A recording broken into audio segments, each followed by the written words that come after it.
The first time when you see her in a group of other women, she's like everyone like us, talking about things, about children. She's got 3 children, 2 boys and a girl. And as a mother, she will be concerned about their education, their health, and their overall way of life.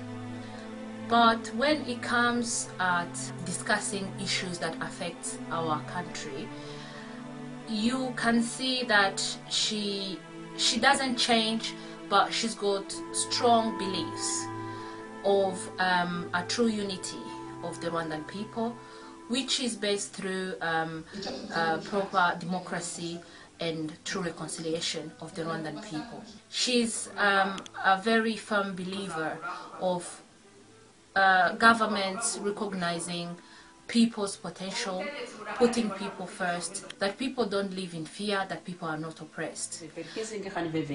We gaan direct in een dialoog organiseren tussen de verschillende groepen, tussen de Hutus en Tutsis, en op verschillende niveaus, dat we elkaar eens zijn wie komt op macht en op welke manier en hoe gaan we delen die plaats in de stadsrichting. En op deze manier denk ik dat iedereen zou accepteren dat hij is vertegenwoordigd in het rechtbank. Victoire en Lynn kregen in Nederland nog een zoon, Ries. Hij is 7. Hij weet dat zijn moeder over een paar maanden al vertrekt. Even een vraag aan jou. Wat gaat je moeder nou doen? Gaat ze naar Rwanda, weet je daar iets van? Ja. Wat gaat ze doen? Veilig maken. Oké.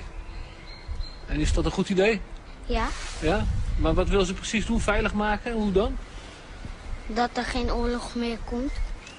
Oké. En hoe gaat ze dat doen, weet je dat? Nee. Ze wil president worden? Ja. Ja, dat weet je wel. En wil jij dan ook naar Rwanda of wil je hier blijven? Hier. Ja? Want is het hier beter dan in Rwanda? Ja. Waarom dan? Want je daar kan sterven. Oké. I knew that Victoire was a woman of determination and dedication, and she loved her people. She made a very tough decision of going back to Rwanda, a country that has very small rule of law, a country that is ruled in fear, and a country where justice is not provided for all.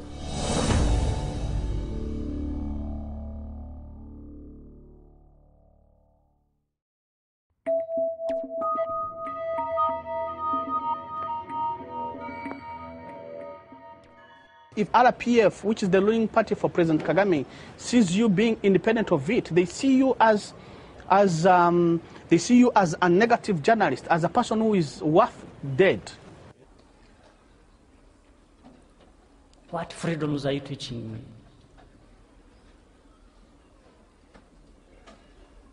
All the basic freedoms don't exist. When you find there's no freedom of association, there's no freedom of speech, there's no justice system to talk about. So now it is the turn of the military running outside, the military being imprisoned in the country. So everybody can see that it's not really directed towards one ethnic group. It is now general.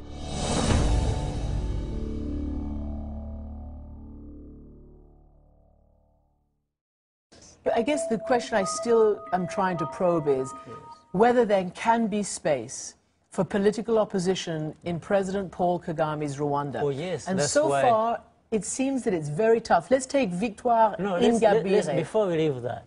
My job has not been to create oppositions. That's not my job. It has never been my job. The newer opposition parties that have been formed in the last year or two have one by one been silenced or otherwise excluded from the race. And individuals, so not only politicians but even journalists, for example, and other Rwandans who may have views different from those of the government, have found themselves at the receiving end of what has become quite a violent campaign of intimidation. The true opposition was not allowed to register or was arrested. You can look at one of the leaders of the opposition, Victoire Ingabire, was arrested. The other leader is Bernard Ntaganda. He's in prison, and there are allegations that he was tortured. The other one, Habineza, who used to be a member of the RPF, the president's political party, his deputy was killed, and people allege that President Kagame is behind those killings.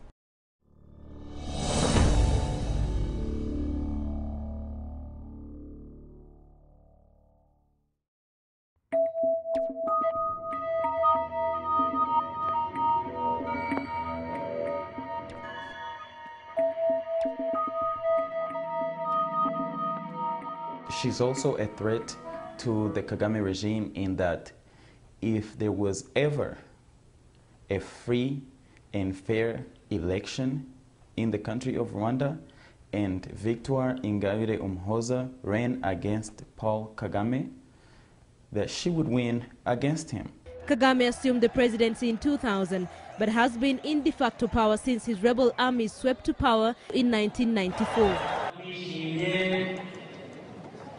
Kagame awarded himself 93% of the vote.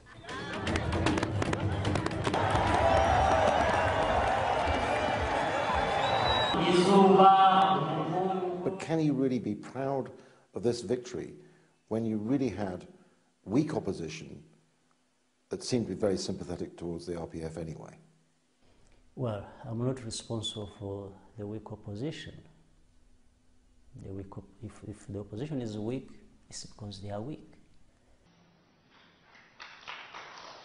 These journalists, these human rights activists, these masqueraders, they should not speak for you. Speak for yourself.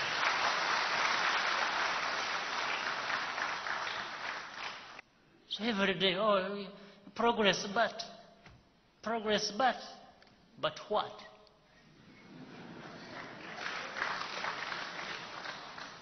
Why don't you go and answer your own but where you belong? Why do you come to us?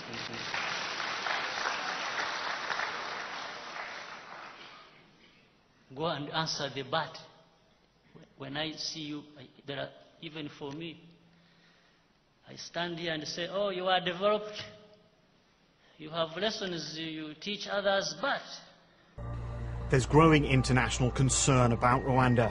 Over the past 2 months, there's been a series of attacks on government critics, both at home and abroad. In June, the exiled former head of the Rwandan army, General Kayumba Nyamwasa, was shot in the stomach in Johannesburg. He survived and accused President Kagame of ordering the shooting. 6 days later, a journalist investigating that attack was shot dead outside his home in Kigali. He claimed he had evidence the Rwandan government was behind the attempt on the general's life. Then, 3 weeks ago, the body of Andre Kagwa-Risereka, an opposition politician, was found almost decapitated near the southern town of Butare.